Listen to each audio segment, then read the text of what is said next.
For decades, we worried about machines becoming more intelligent. But maybe the more important question today is something else. What does it mean to stay human in a world of intelligent machines? And maybe even more importantly, what kind of humans do we want to become in that world? Welcome to The Future is How. This podcast is really about one simple idea. The future is not something we wait for, it is something we learn to create. And the question that matters most is not what the future will be, it is how we show up to shape it. And today I'm joined by someone very special. She lives right at the intersection of technology, humanity, and possibility. My good friend, Léa Steinacker. Léa is an entrepreneur, best-selling author, AI expert, social scientist, and co-founder of Ada Learning. But what I admire most about Léa is her curiosity. And we just, before that podcast, talked a lot about that. And her curiosity is about really asking that important question that I think is most important in these times. And that is, what does it mean to be human in an age of intelligent machines? Léa, I'm so happy that you're here. Welcome to The Future is How. Thank you for inviting me, Frederik. Very, very nice to be here. All right. Before we talk about the future, let's start somewhere maybe a little unexpected.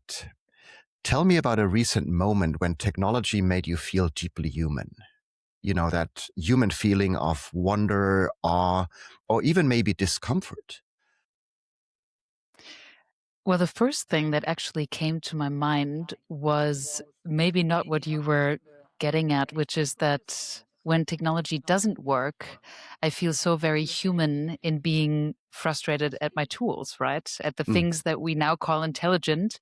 And when it appears that they do not even execute a, ostensibly simple task, I can feel myself get very human and sometimes, unfortunately, very impatient.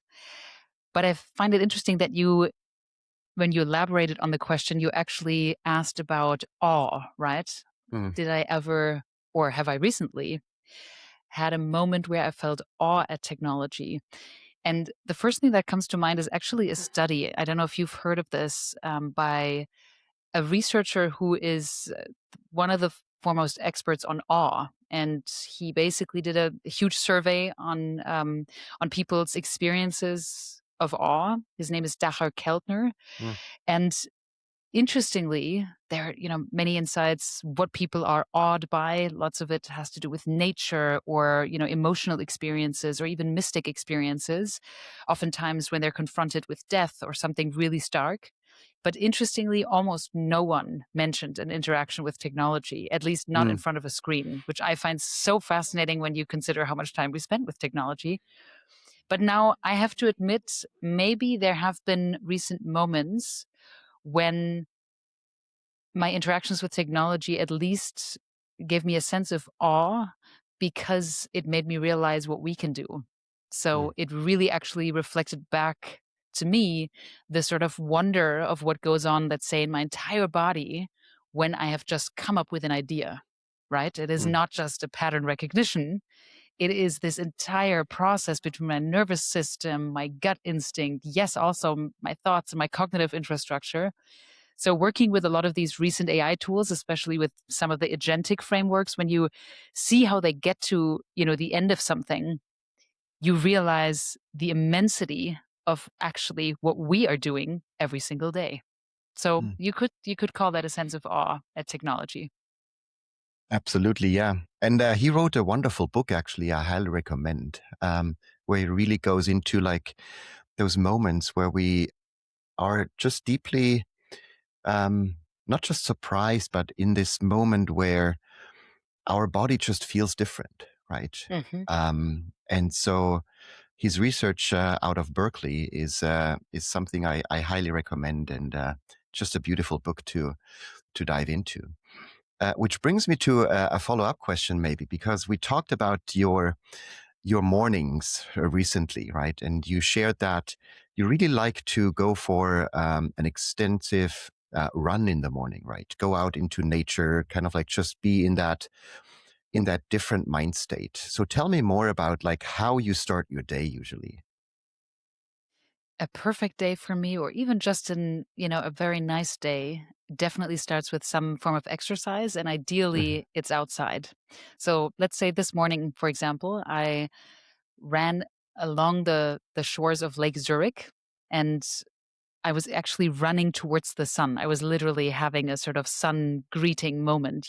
Mm, And the beautiful part about this location here, right by the lake, is that on the left you have you have a forest, and you have these lawns, and you have a lot of green, and then on the right you see obviously the lake, this great body of water that to me always seems like this great organism. It seems very much alive whenever I wake up in the morning and I mm, feel like I'm checking in with the lake. And then in the far distance, you actually also see the mountains, the Swiss mountains. And I'm just that is awe to me for sure. Every morning when I see this combination, this vista, and then I can move my body, move it towards the sun, move it towards all of these features of nature.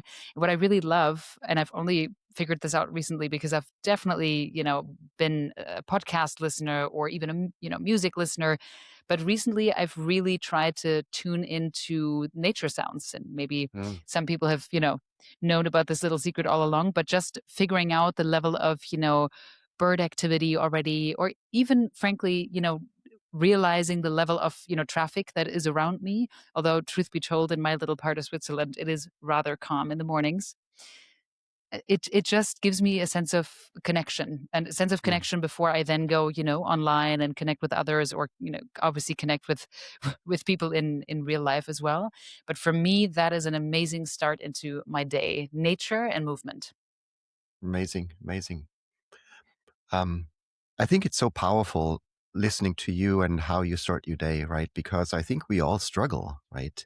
We all struggle getting out of bed and just owning that morning to really be passionate, be motivated, be excited about what's ahead, right? I use a simple trick with my kids every morning. So every morning around 6 a.m., I go to their rooms, or if they came into our beds, I tell them three things. And I've done this since probably 7 months now. I tell them, it's a beautiful day.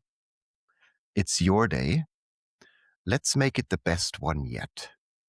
And you can imagine, like every single morning, they roll their eyes, put the blankets over their head again, and they're like, "Oh, Daddy, come on, just give me a couple of more minutes before I want to start my day." And then I repeat it. Actually, it's a beautiful day. It's your day. Let's make it the best day yet. And I found it fascinating because just not all also connecting with nature, but connecting with yourself Mhm. to really realize that this is a beautiful day, right? It's a gift that you have.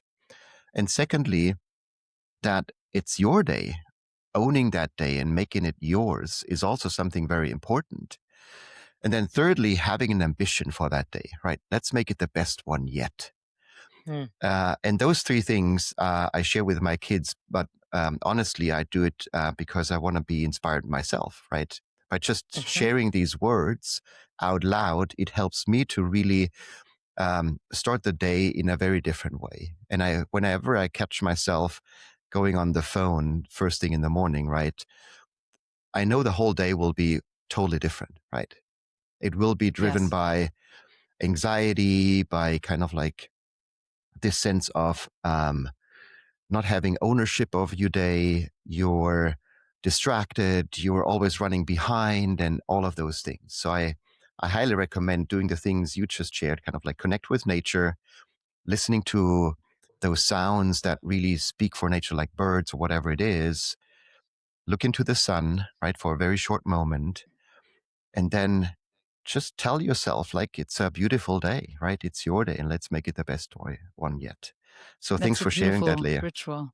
Can I Yes. ask, what about the evenings? Do you ever check in with that mantra and sort of ask yourself, so how have you lived and experienced this beautiful day? Do you ever come back full circle?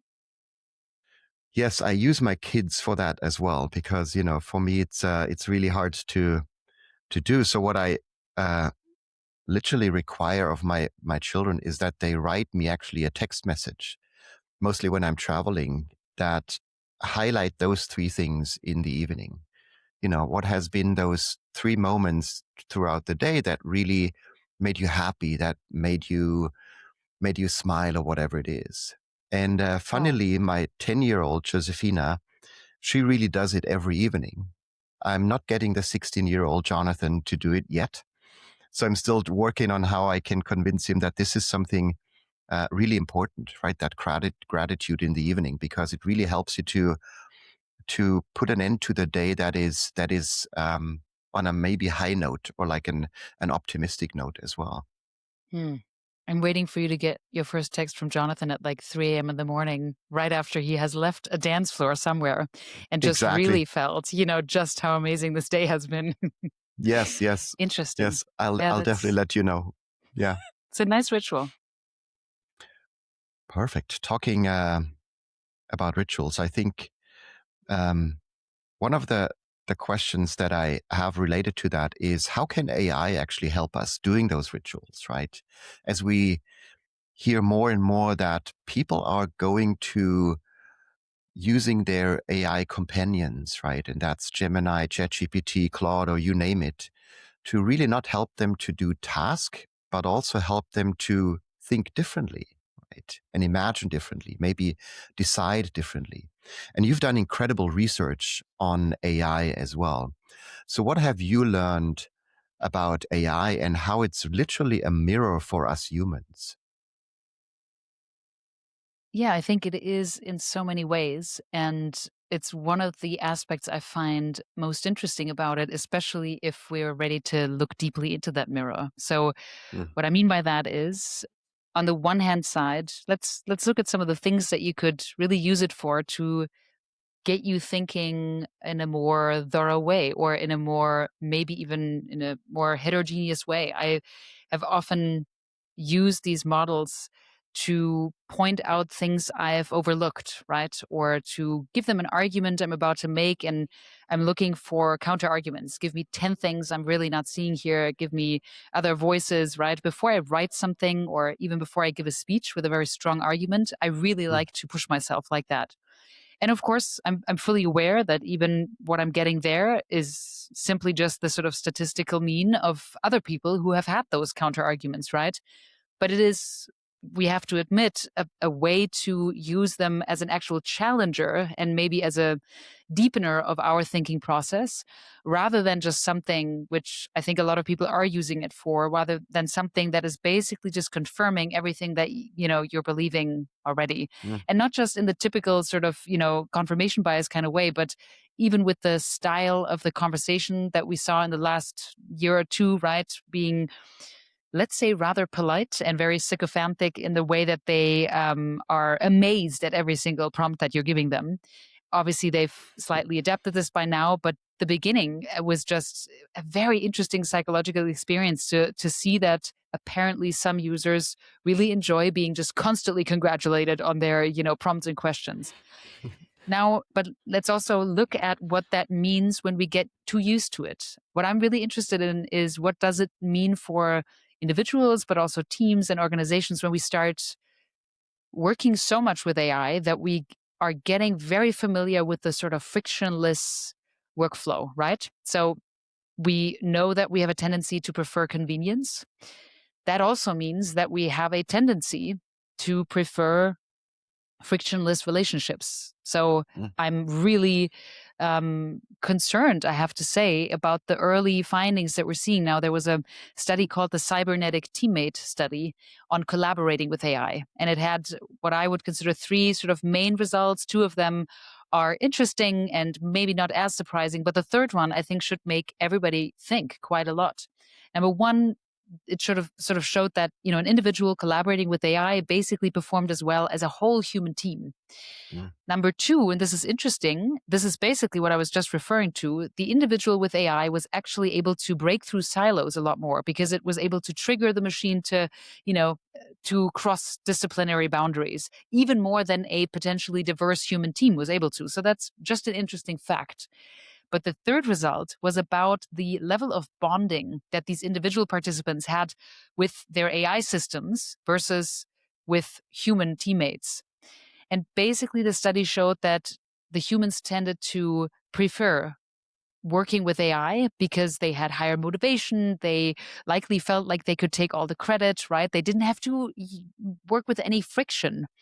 I think life is all about friction and about Mm. actual resonance that we have with each other, right? This is where things get really interesting. So this is something that I would like us all to be quite aware of, that while some of this is incredibly helpful all the way up to inspiring, even inspiring new thoughts, it can also certainly take us down a route of being quite numb to actual human interactions and the difficult layers that come with it. So that's something that I would want us to be aware of in terms of it being a mirror of our tendency to go down the easy route, right? Mm. Maybe just I'll round that up by referencing someone I really appreciate, and she's a friend and obviously a beloved expert, Esther Perel.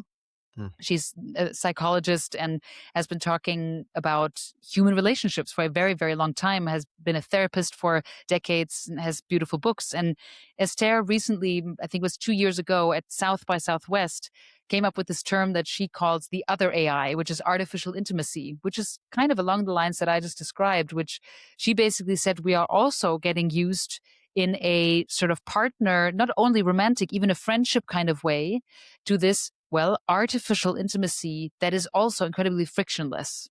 Mm. So again, I'm very much for, diving deeper into the potential of AI, but I think it is already showing us that we really do have this huge preference for an easy relational route.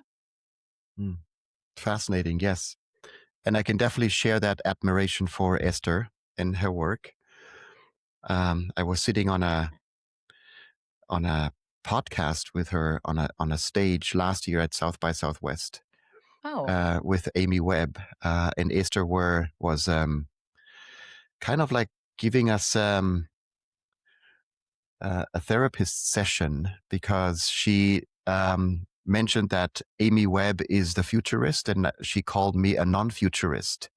And so she was giving us a therapy session in front of, I think it was like 800 people, which was probably one of the most fascinating experiences I ever had, being in a therapist session in front of so many people. But she may I mentioned ask how you something. felt about the non-futurist part? Why did she call you a non-futurist? Yes, we talked intensively about that, right? What she means by that. And she's just said, like, because um, she called me a non-futurist because she said, like, I'm not into predictions, right? I'm not Hmm. someone who shares predictions on how the future will look like in 5, 10, or 15 years, or even 50 years, right? And that was really refreshing to her because she felt that predictions are really scaring a lot of people, right? Because the best predictions are those that put people into, not the best predictions, that's the wrong way of saying it, but the predictions that are usually shared are the ones that activate our negativity bias, right? That put us into like anxiety, put us into a state of being out of control and all of those things, right? And you see those in headlines, right? The news work like that, right? Because they want to sell their news stories and all of that. And so we had an interesting discussion around like what does it actually mean to shape the future, to create the future that you want to see happening. And we moved towards that term of imagination, right? To really imagine the future instead of predicting it. And I think that's a human skill, a human capacity that we haven't really developed over the past years, right? As we are confronted with mostly like these scenarios that might or might not happen, instead of like trying to imagine like what do we actually want to see in the future, right? But let me come back to that really interesting notion that you shared, that we might actually fall in love with our technology, right? Because it's confirming our ideas, it's confirming our ways of thinking, right? Most of the time. And you mentioned that in a beautiful example where you said, like, if we typed in something into Gemini or ChatGPT or Claude, right? It was, the first answer was like, oh, that's a beautiful idea. That's a great approach. That's you name it, right? And which is fascinating because it does something to us humans where we feel like, oh, great, somebody likes what we're doing. Somebody likes our way of thinking, and it's a confirmation bias probably that is triggered too. And when we play this scenario into the future and we're going to have our humanoid robots, right? And let's imagine that they're going to be amongst us, right? So Leah is going to bring her humanoid robot with her to our next conversation, maybe in 3-4 years, and I'm going to bring mine. And if those don't work as intended, right? If those have like a glitch, they haven't received the latest update, they are not responding in the way that we want them to respond, we're going to get frustrated, right? We're going to maybe treat them in ways that we wouldn't treat others, right? So can you go with me into the future and imagine a scenario where we're going to fall in love with our robots? And what does that actually mean for us humans? First of all, I always am very curious about why we are so obsessed with humanoid robots. I would Mm, love more robots down the road of, really interesting animals. Can you imagine? So my robot would be an love that. octopus. I'll tell you that. Mm, I would love a little octopus. I would love to learn from her why she can, actually extend her brain into all of her tentacles and all of that. Anyway, but this mm, is maybe a different tangent, but I'm fascinated by animal intelligence.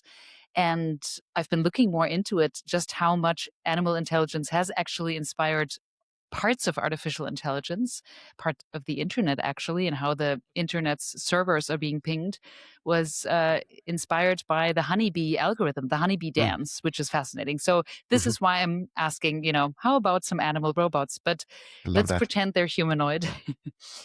Um, Although this is actually just an interesting starting point to ask again, are we building machines that necessarily must look like us? Because I wonder, are we so enamored with the human form that we think this is the highest species, right? We want it to have 2 legs and 2 arms, even though Mm, we know that some animals are, again, I'm back to animals, are able to do these incredible things, right? Jump in other ways, basically climb up almost vertically, which we mm, tend not to do. Anyhow, I think there's lots to be explored in the realm of why we even want them to look like us. Perhaps it's a matter of control. We would love the idea, and we've loved this throughout human history, right? The evolution of artificial intelligence is something I find so interesting because many now tend to think it's, rather young. I mean, if you're not very involved in it, you might think it's 5 years old, maybe 20. But the fact that, yes, the 1956 conference where they came up with the term, some people still know. But then if you go hundreds of years back or thousands, the fact that we have long thought about building something like this, even quite frankly, in a humanoid form. If you look into the Iliad by Homer, thousands of years old, and there were already golden statues imagined that were mm, manufactured, right, fabricated. And one translation actually says they had intelligence infused into them. So again, it was basically this vision of a humanoid robot. Now, this is my little brain working in tangential ways. But since you asked about us potentially falling in love and what that might look like, I think there is, at least up to now, an underappreciation maybe of the processes in human relationships that are part of our lived experience right now that we might lose out on in this sort of robot relationship scenario, or we might discover entirely new ways. So for me, I would, never venture to make a prediction about this. I'm rather curious about this. I do think partly we will realize that, for example, our hormonal systems are quite different than a cognitive neural network, right? We're not just thinking we're in love. Feelings are a very specific layer of consciousness, that is distinct, and I actually think is a sort of wondrous system. Lots of our neurotransmitters and hormones start in the gut, not in the brain, and yet we've been trying to copy the brain much more than the gut. I would love to hear somebody who is basically copying the gut as a form of artificial intelligence, because it's so incredibly intelligent. Mhm.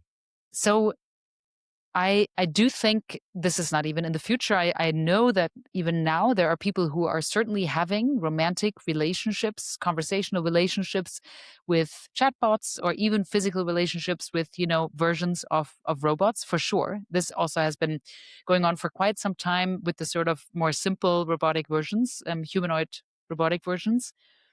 What is interesting is, of course, how much we apparently attribute language and conversation when we think of a relationship. So let's be very specific. The people now who are, quote unquote, in a relationship with these chatbots, and we've seen so many media stories about them.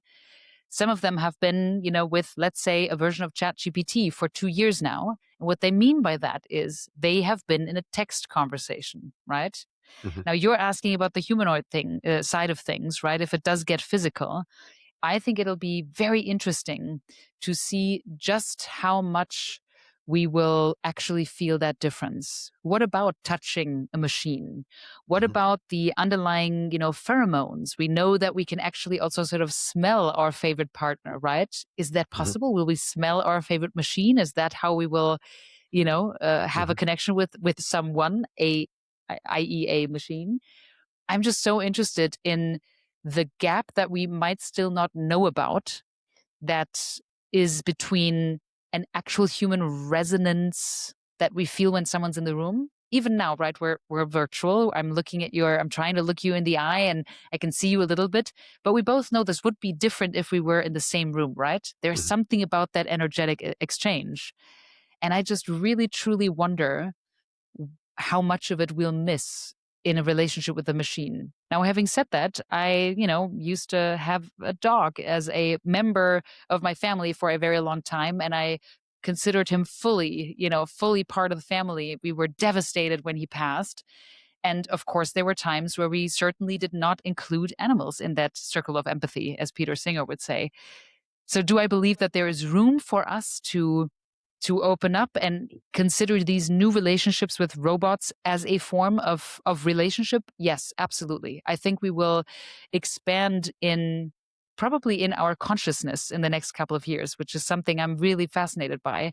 We will expand in our consciousness, hopefully also, this is my deep hope, our own sort of human consciousness and how that is connected to, the larger realm of living, but probably also expanding in terms of letting more forms in.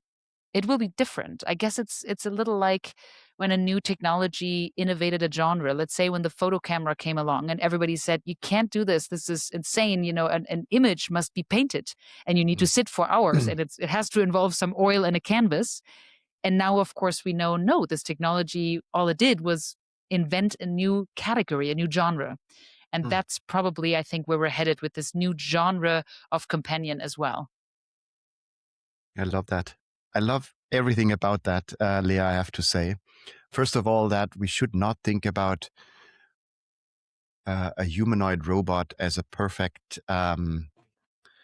replica of a human body, right? Like, why just having two arms, right? If the animal world shows us that the octopus has more arms and more intelligence built into arms as well, right? And it's just a fascinating thought. So thanks for sharing that. That we should look for the next generation of bodies, right? Inspired by Mm. nature, inspired by animals, inspired by humans. And a combination of that could be even more powerful, right? And that really excites me because that's putting really some creativity into that equation too, right? Hmm. And I think that's a Hmm. very human thing to be creative about that.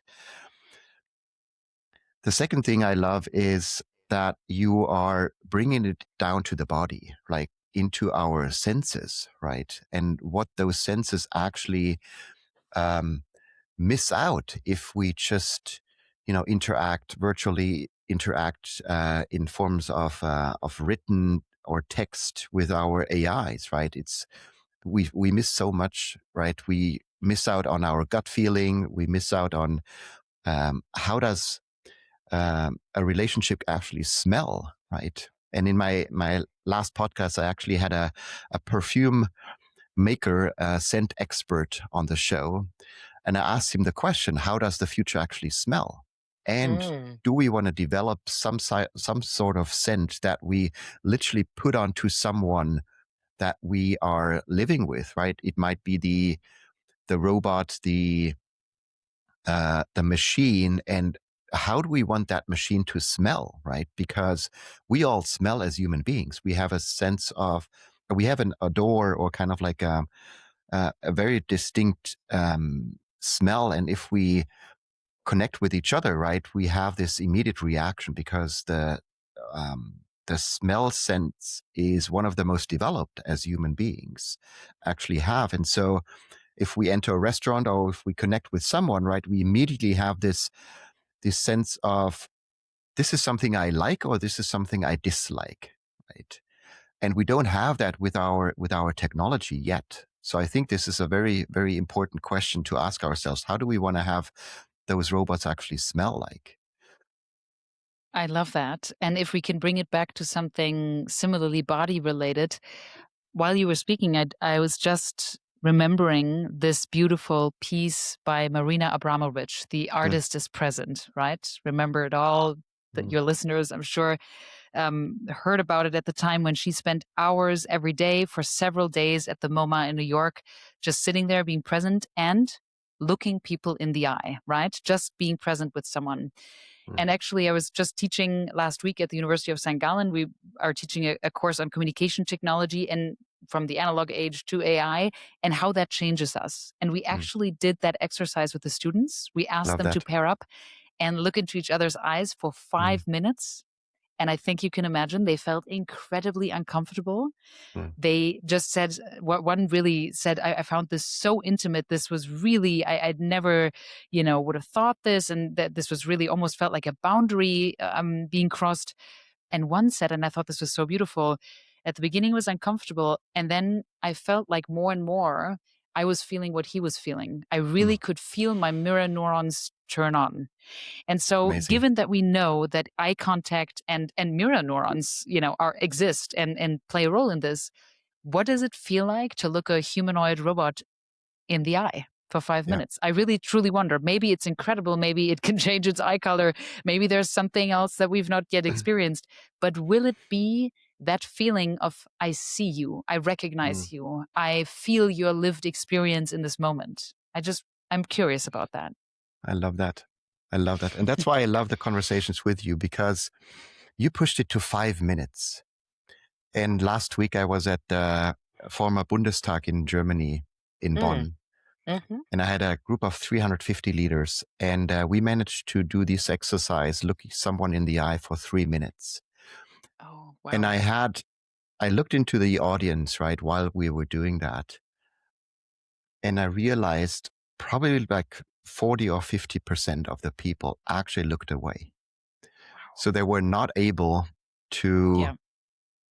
engage in this exercise, which for me is just an exercise to check in, how open are you as a human being towards seeing someone and seeing yourself, right? Yes. And so I asked them in the beginning, like, do you think you're an open person, right? In general, open to new ideas, to new perspectives, to open to the future, whatever it is. And everybody raised their hand.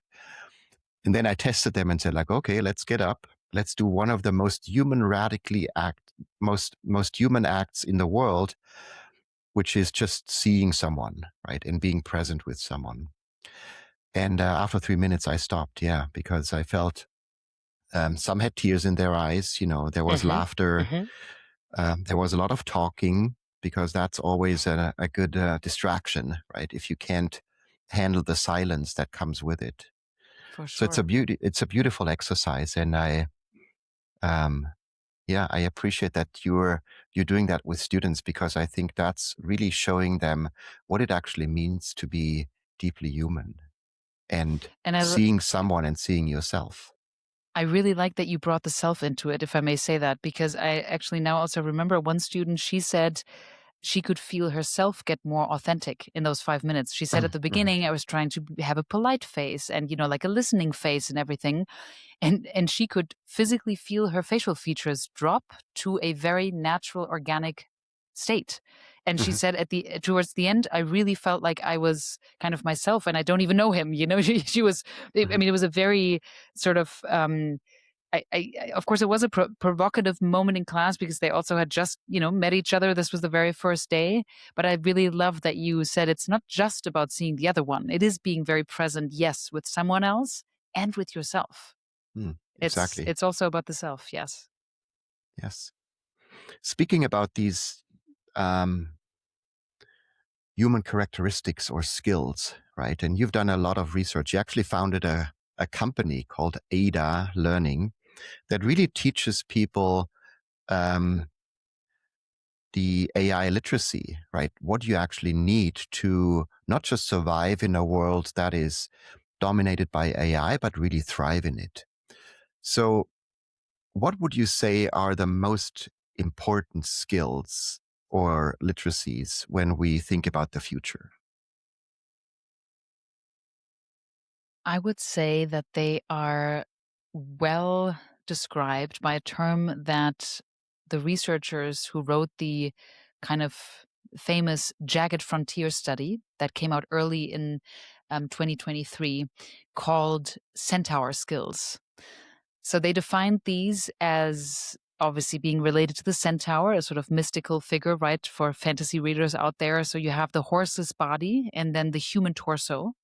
And Mhm. the idea being that you, as a centaur, can use both the strength and the speed of the horse, but also the heart and the mind of the human torso.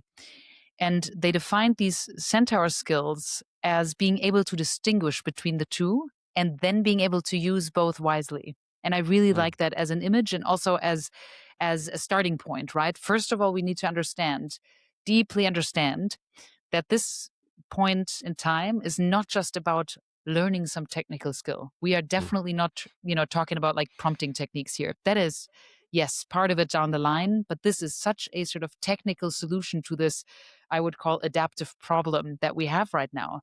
We need to deeply understand that it is about both grasping the technology and really grasping ourselves. I actually believe that the biggest part of this change, this transformation, is a complete rethinking, reimagining what work is like. What does work actually mean when a technology can suddenly do large swaths of it, basically?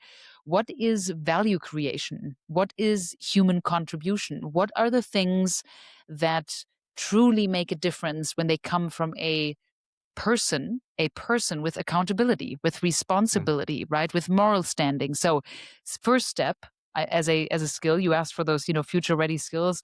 First step is to understand that it is actually the ability to distinguish between the human strengths and the technology strength. And then we like to, in our program, the ADA Fellowship that you mentioned, and we've worked with over 80 companies, for the last 8 years.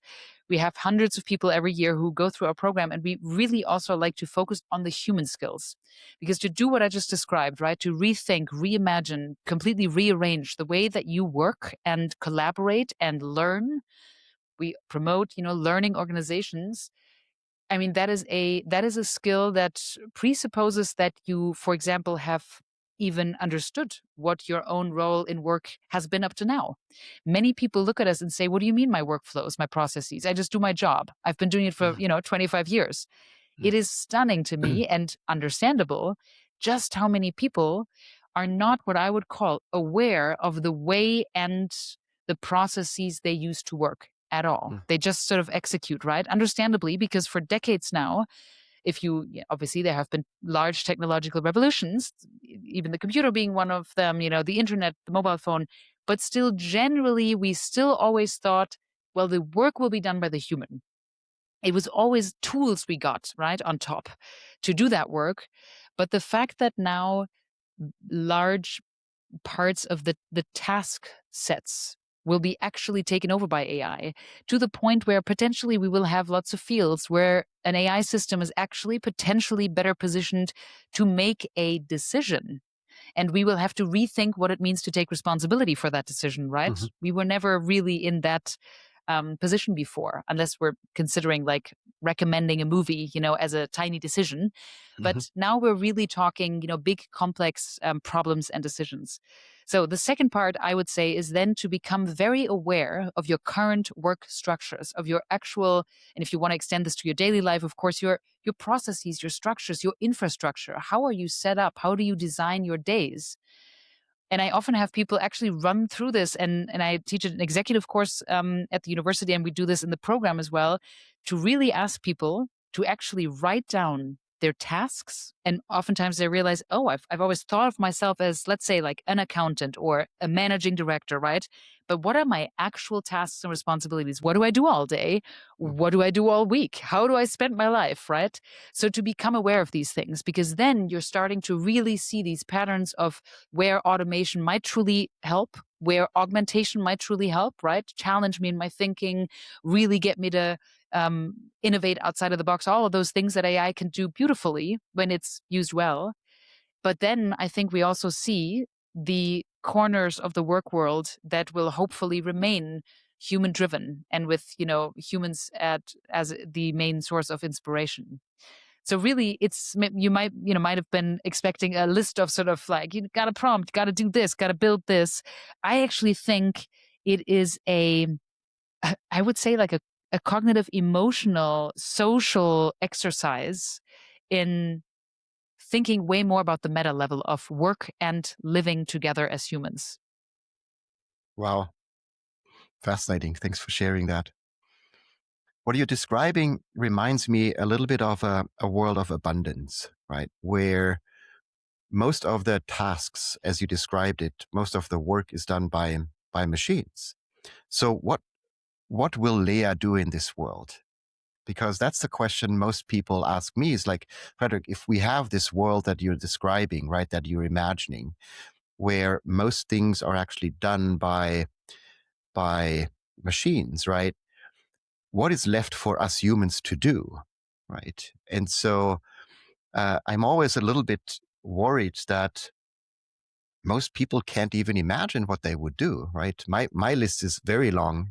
What I want to do if I have more time, if I have more human time to spend with friends and family and all of those things, because the research from, for example, Robert Waldinger, right, who wrote the book The Good Life, shows exactly that way, that you should invest in your relationships to live a happy, fulfilled, and long life. And so the quality and quantity of your relationship really matters, right? And I think that's something we humans can do better, or a better job at, when we have more time at our disposal. So what would Leah do in this world where machines are doing most of your tasks? Leah would definitely have lots of ideas for all that time. I thought you were going to ask about, what then is my role in value creation, but I heard your ideas were much more along the lines of what would you love to do with that time, which I really appreciate, because my associations with that question would also definitely go down the route of, well, I would love to feel more, sense more, Mm, experience even more, put myself in new contexts even more. And I do that quite regularly. I've moved around a lot of my life. I've spent a lot of mm, time internationally, but I would do that even more. It is fascinating to basically see how my intelligence system will adapt to new learning environments. So I would learn a lot. I would love to learn a lot. I would most certainly spend a lot more time with people, because mhm, again, I think that is where we will have likely the most interesting friction, which again, I think is always a source of growth. I think that's where we learn a lot about ourselves. I mean, you're a parent, right? I have a lot of friends who are parents who often say to me, I expected a lot of things. I expected the sleepless nights. I expected, to worry and all of that.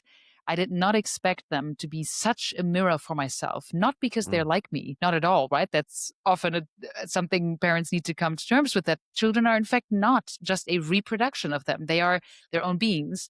But what I often hear is that it's almost like a reparenting of themselves. So it is, spending time with humans, I think, is one of the most beautiful ways to basically also learn about ourselves because of our because of the contradictions, because of the things that we do latch onto, because of all the things that happen in the in between, all the things that happen in the room of resonance. And again, I'm not yet familiar, at least, with machines that do that to me. I can say that do Mhm. that level of sort of triggering growth in me. So I would spend a lot more time with people in nature. Goodness, I would spend a lot of very inefficient time in nature, I believe, Mhm. ideally with people I love.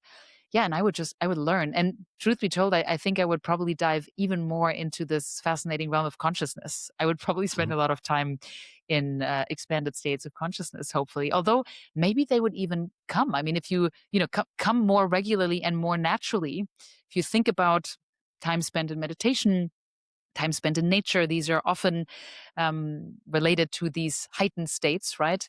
I would even Mhm. say time spent with a human being in a focused way. Like, you are a very, very present person. And even that can feel like a heightened state of consciousness. And while with machines, I certainly have flow, right? I certainly find myself, getting lost in another stream, but I'm not sure if I would ever say that I was incredibly conscious in those moments. I'm present with the task and with you know, with what's coming up, but not really conscious of many things occurring or that I can sense in that moment. So I would really spend that time being incredibly human. Fascinating. Yes. I think you're an inspiration for so many, right? To spend time in nature, spend time with each other, spending time also with yourself. These heightened state of consciousness, right? Really understanding yourself, understanding your emotions, understanding your nervous system, understanding your thoughts and how they appear and disappear, right? I think it's fascinating questions. But you mentioned an interesting word, and that was inefficient. You said this might be considered inefficient, right? Spending time in nature, spending time with each other, and so forth. Why is that? And I think a lot of people have that thought too, right? Where they hear you speak and say, like, okay, yeah, I just can wander around, go into a meditation, go into a deeply human experience, right? And that might feel like non productive, inefficient, really a waste of time. Why is that? And how can we see that differently? Well, I would even say I don't want it to be efficient. I don't want it Mm, to be productive. I mm, hear where you're coming from, right? Because it sounds to many people, and maybe to some of your listeners, it sounds like yeah, almost a negative connotation, right? To say, "Ooh, that's inefficient." For me, I want it to be inefficient, because let's think mm, about what efficiency and productivity mean. Efficiency means getting things done, as much as possible in as little time as possible. So getting things done in a economic way, right? Most economic way, sort of. And I don't want my time in nature to be economic or, again, efficient, or even being productive, producing things out of it, generating. It doesn't need to do that for me. So I would say, while I actually totally believe that a lot of people still consider that kind of time spent in these ways to be unproductive, inefficient, I would invite everyone to revel in that and to lean into that. If you don't have any kind of inefficient, unproductive time in your day, I I don't want to say I have compassion for you. I wish you would. I really wish that for everyone, to just feel like you are doing things for the sake of this moment, of mm, this thing, of just experiencing it. Yeah, I'm so aware of the times in my days and in my, life, that I am being asked to be efficient or to be productive, right? To create something, to generate something out of a moment, that it often feels like a luxury to just decide, to not be that for a certain large amount of time if possible. Mhm. Wonderful. So the podcast is called The Future is How. And so I always like to ask my guests this question. If somebody wants to start shaping their future, not someday, but today, right, in this moment, what is one maybe how practice they can engage in?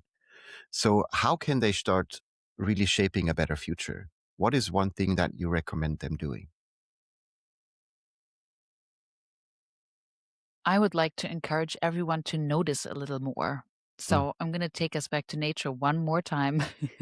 Everyone who's please. not in nature right now might be annoyed at this point, or not. Maybe they take it as an inspiration. Take this podcast outside. I really love when something captures my attention so much that I dive into it. Mm, Looking at a leaf and realizing the incredible structure and wondering how nature came up with that and how she's able to basically, copy that and have it be individual and for that to be in so many different colors. And what even is that color? Do we have an actual name for that level of green? And why is there that hole? And look at this animal on top of it. I mean, really go deeply into it. And the reason why I think it is related to shaping your future is that it changes your lens and your focus quite a bit, because a lot of the things that we do in our daily lives, especially with technology, scatter us more, right? It's about getting lots of things done at the same time and be broader. You don't have that skill yet. Well, now with AI, you can do it too. You have a mm, capability jump. I mean, it seems to be stretching us in so many ways that ask you to be scattered and not be focused on something infinitesimally small. So I would invite everyone to, and I know you do this beautifully on stage because you have some beautiful methods of having people literally change their, frame and their reference and their perspective. I would invite them to do it in their daily lives right now, wherever you're listening to this. Find something, even just a point. It can be a point in a textile in your curtains. It could be something you see outside, or maybe you are actually walking. Look to the ground and find something and be curious about it. I'll mm, share one last anecdote about this. I once, when I was an undergrad in the US, I once did a lunch meditation that was it was a food meditation. And we spent an hour eating one raisin, and it was the most incredible mm. cuisine and culinary experience that I had, because maybe you've done this before as well. I know you do meditate regularly, but for me it was an incredible deep dive into a tiny organism in terms of every level of texture, taste, and the sensation of my body taking it in. It was just kind of stunning. And guess what? I was no longer hungry after that hour. This is not an exaggeration. It was fascinating, but my body was basically satiated with the level of depth. So I would encourage people to notice, because then they have a different lens for their own future and they're able to zoom in, zoom out whenever it's needed. I love that. I'll take this tonight into our dinner, and I might challenge my family to maybe pick something they want to eat, right? But like use a tiny bit of it, right? It could be like a piece of chocolate. It could be a gummy bear. It could be like a raisin. It could be a piece of an apple, like just a slice of a banana, and take 1 hour to eat it. I love They will that. probably not invite me over for dinner anytime soon, but I really appreciate that you're bringing it to them. So I want to do a fast future round where I ask kind of like a couple of quick questions and give you a very short amount of time to answer them. So let's start with technology because I think that's an easy one for you. So one technology that will surprise us in the next 10 years.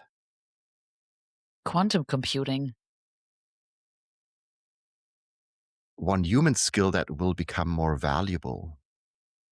Curiosity for sure. What's one of the biggest compliments that you have received recently?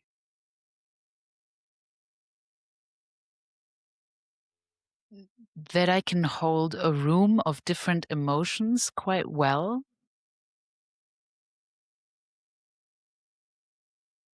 What's one of the biggest regrets in your life? Not listening to my heart and gut at one point in my life. What's one ritual people should start today to stay future ready? Checking in with themselves before they check onto any technology in the morning, in Mm. whatever way feels true to them. And one thing you hope never changes. My ability to feel strongly in all kinds of directions. I Wonderful. adore that human skill. Let's hope that this will never change. So, Léa, before we close, I want you to complete the sentence.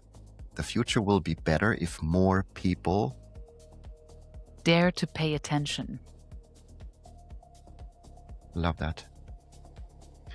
Thank you so much, Léa, for all your inspiration, your insights, your emotions that you shared, how we can feel better, how we can notice more, and how we can be deeply curious with ourselves and with each other. The future is not something that happens to us. It is something we participate in. And conversations like this remind us that technology alone will never shape tomorrow. People will.